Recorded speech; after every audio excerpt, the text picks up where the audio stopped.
And we're going to start with Emma Clayton. Let's give it up for Emma.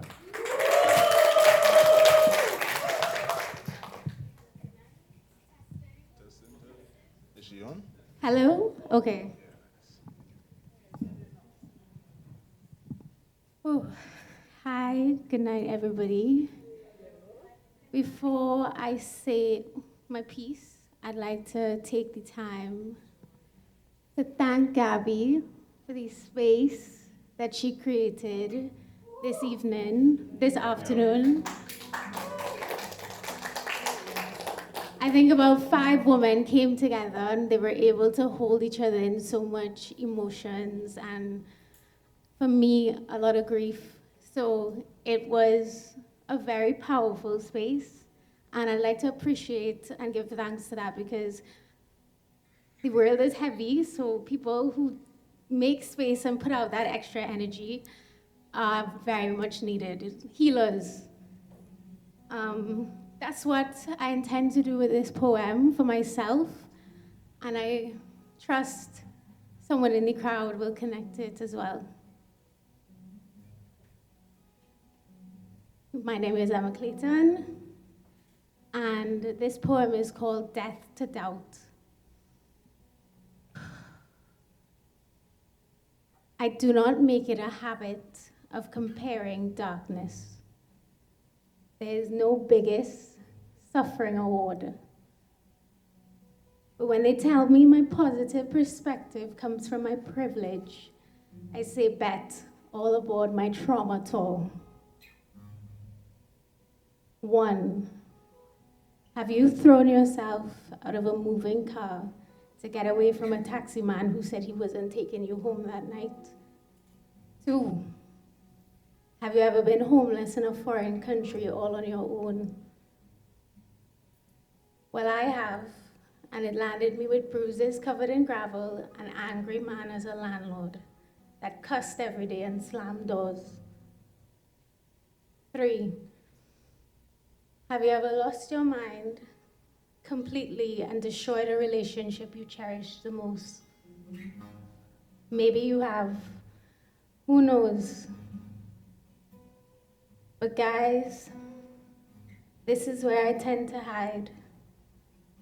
Maybe even cry. I root myself into divine love as I share. It's nearly been 3 years since I died. Which brings me to number 4, the one that takes me to my flow.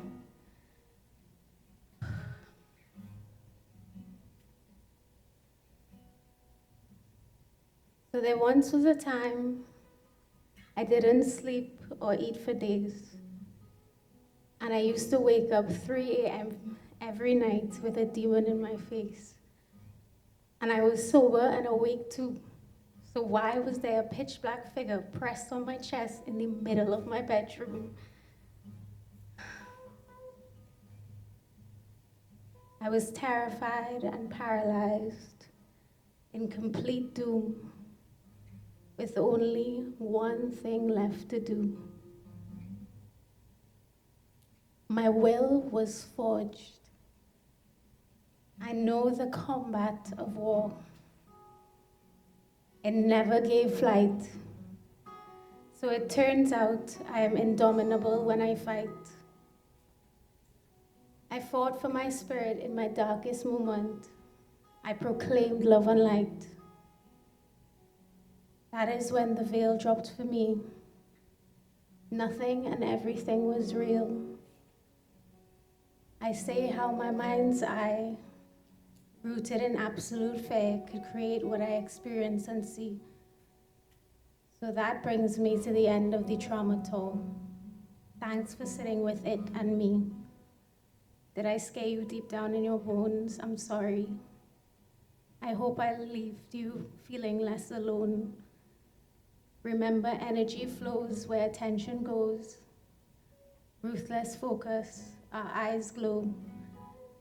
I connect to the God that is everything. To know that is to allow for divine flow. And if I'm being honest, it is my most powerful life code. I bloomed in the dark, now I thrive in the light. I've lived in hell in my mind, to now create heaven with my sight. So when the fear, shame, and doubt come to block my view, and the grief comes to collect on as many days as it can, if they are adamant, then fuck it, so am I. I do my best, this is how I stand. In faith, in love, and in the most vulnerable authenticity. That being said, this is the part of me that is still rooted in toxicity. Fuck me for doubting myself because what I and others couldn't see, and making myself small and fighting to prove I am free. And fuck you for thinking you're above my positivity, and I couldn't have possibly had it a hard time because my privilege is all your eyes can see. To see our projections and false assumptions, to stop being so cold, to know I am a work in progress, to continue to heal. I sum it all up and leave you with a piece of me. On some days it's okay to say, I am angry, tired, flattened by my sadness and pain. So on some days we can play, live loudly in love, and ask God to remind us we are all the same. Cheers to no more dying in silence. Fuck what the world says. No more telling myself what I can and can't say. Thank you, everybody, for allowing that space for me.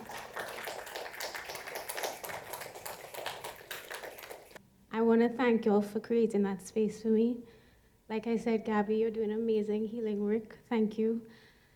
And there was a little, for 2 lines that I'd like to sing. If you could just give me 4 chords.